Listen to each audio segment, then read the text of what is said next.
Next time, definitely going to be getting one of those nice wood stoves.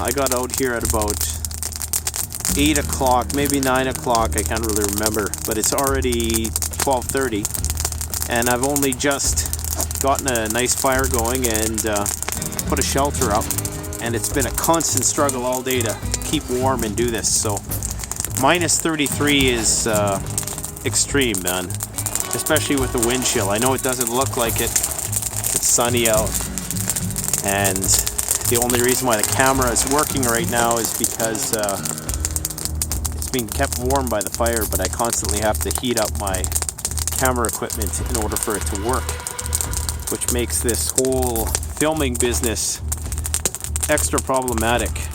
I'm not camping in like a camping spot. This is like backcountry, so I had to risk putting the Jeep down a really snowed in road.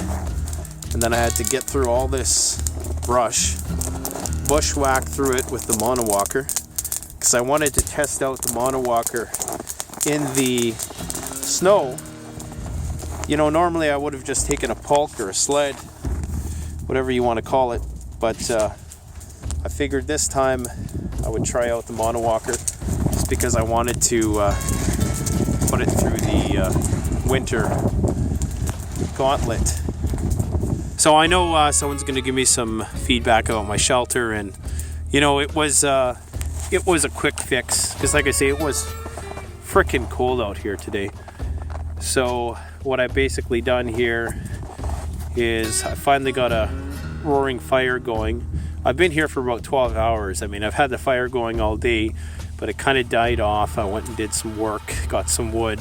As you can see, I've built this beaver dam like reflector wall that reflects the heat back, so it is relatively warm in the circle here. Every 20 minutes you have to come back to the fire and get warmed up, so it's just not conducive to doing a lot of crazy stuff. Like this is, this isn't like a campsite that you go to. This is raw crown land that I just came out to this morning, so it's not like this is a backyard super shelter or something like that I've worked on for years on end. And I know it looks like this whole thing is going to go up into flames, but actually the wood is so moist. It's very humid. I think the humidity is about 70%. But I got a good sleep system going on. I got an emergency blanket. Actually, I have a couple emergency blankets. So, well, we got the fire roaring. The moon is coming out. But I finally was able to get the mountain house good to go once the propane tanks heated up a little bit. Got a nice meal waiting for me, so hopefully that lifts the spirits a bit. Add some fuel to my furnace. So it's about 7 o'clock now, and as you can see, got a nice long fire going here. It is cold out, man. Oh. No mistake about that. It's just one task to the next, I've done sub-zero camping before, but never below minus 30. There really is nothing to be romanticized about. I suppose I can take this off now. About winter survival and bugging out, having to bug out in winter, because you're constantly going to be working, especially if you're by yourself. Then, had I another person with me who could have been continuously maintaining the fire all day, because you have to maintain a fire. That's the only way you can stay warm in this kind of conditions, especially my feet. I don't know what it is. It's just, there's no way I can seem to keep my feet warm enough unless I take breaks and periodically heat them by the fire at that temperature. I just haven't optimized my footwear system, and I've realized that that's definitely something I'm going to need to improve, because if it wasn't for that, I probably could have got a lot more work done today. You know, having to take off your boots and, you know, hold your feet over the fire, like, yeah. And I've had frostbite before. They say that once you have frostbite, you're more prone to having it again. I don't know how true that is or how it works, but that's the rumor. Anyways, keeping your water thawed out in anything below minus 25, unless you have it by the water, is damn near impossible. And if you do, you have to make sure you don't melt the plastic, unless you plan on carrying a bunch of canteens around. Now, yeah, you can use snow and you can get yourself a big kettle, but that's a lot of work too, because 100 milliliters of snow is only 10 milliliters of water. So you're much better off, you know, getting water. What I had to do, I had a few other plastic bottles and they froze. I tried my darndest to not let them freeze, but they froze. So I had to cut it open and just let the ice cube drop into the jet boil, cook myself up a meal. Fortunately, now that the fire is roaring a bit more, I got a nice reflective shield here. I don't think you can see it on the camera anyways, but so it's a bit more warmer. The room temperature, so to speak, in the shelter is up a bit, so that's allowing me now to actually have this H2O in a liquid form, which is good. The minus 30 is not so bad if there's no wind, but right when you get even the slightest breeze, that brings it up to the minus 40 range. So, and you'll freeze quick, man. Like, it only takes an hour to freeze out here. I came out here at about 8 or 9 this morning, and within 2 hours this thing was frozen solid. Probably before that. That's just the first time I looked. I'm guessing I at least burned about 5,000-6,000 calories collecting wood, building a structure.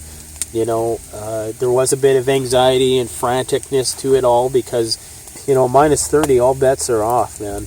It is hard. It would be hard to survive out here.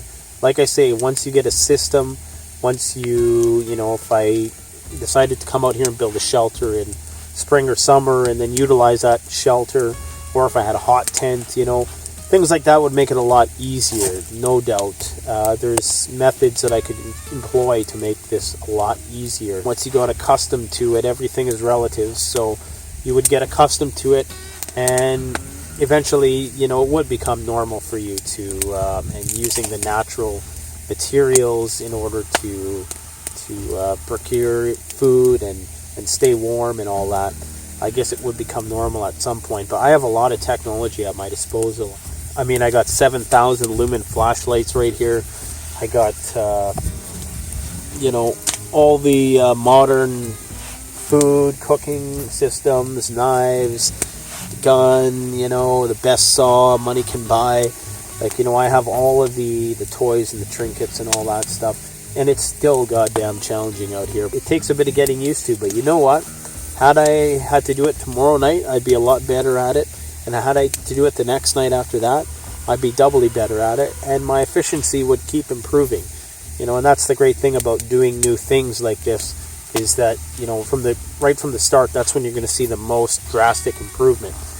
You know, I was going to do the long-lasting, long fire method today.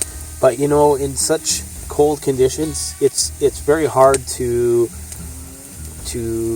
well, number one, I'm hauling big ass logs through 2 to 3 feet of snow, so that complicates things right there. So it's very hard to do the finer things until you have the base camp planned out, and it took me pretty much a day just to establish a bit of a base camp here, and it is kind of ticky-tacky. It's not really, you know, ideal from a shelter perspective. I'm sure a lot of experienced woodsmen would laugh at it. It's going to get me through the night. That's the important thing. I'm going to survive. And it's all a learning experience. You know, I wasn't able to do the filming that I wanted to do. I had a few different pieces of gear, actually probably like 4 different pieces of gear that I wanted to test out. This clothing, I wanted to do some testing of the monowalker in winter and get some footage of that, and I wanted to do a couple other products I'm not going to spill the beans on just yet, but I wasn't able to do any of it, you know, and I just spent all day hauling firewood, trying to get the cameras to work, because the darn cameras would... The only reason why the camera's working right now is because I got a nice heat room temperature going on in here. If I moved it 10 feet away from the fire, it would stop working after a few minutes. It's just that cold outside. So nothing works. Not even the propane on the jet boil would work. You have to get a little warmer first before the valve will pump out enough fuel in order for it to boil your water faster. It pumped out a small trickle, but the warmer I was able to get it, the faster that works. So it's another lesson learned for sub 30 degree camping, is that your toys aren't going to work as you would like them to work. And I tell you, there's nothing like working all day and then having some Mountain House beef stew at the end of the day. It was just the most delicious thing I've tasted in a long time. And that's, the joys of this kind of traditionalist way of life, is that you learn to really appreciate all the stuff that we have. Mountain House sent me a few things that I'm going to be reviewing. He gave me this 2-day, I don't think you can see that there. You can see in the light here. 2-day emergency rations or whatever. They are delicious, man. Absolutely delicious. So I'm going to stoke this fire a bit, and then we'll talk some more. Well, it's about 10:30. Got myself a nice long fire going. All of that wood that I stacked up to act as a heat reflector is nice and primed, so by the time I pull a log off, it's pretty much ready to go. Lots of the moisture's been evaporated due to being so close to the heat, and I think I should be good for the night, hopefully. Well, it is now 5 a.m. and unfortunately the wind has changed direction. Looks like I'll have enough wood to get me through till the morning. Got a couple big logs left which should carry me through. But the wind is blowing the smoke directly into my shelter now, so it's kind of just a matter of getting through the night at this point.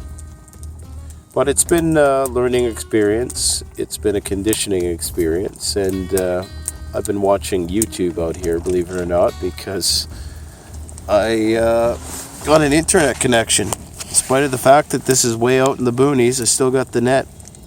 So go figure. Just can't escape it nowadays, I guess. So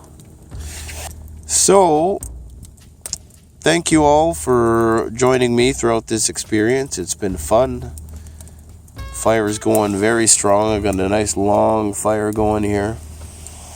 I haven't been using my wood that sparingly. And it's hard to keep warm when it's minus 31 degrees or whatever the hell it is. Minus 32, I think it is now. Oh.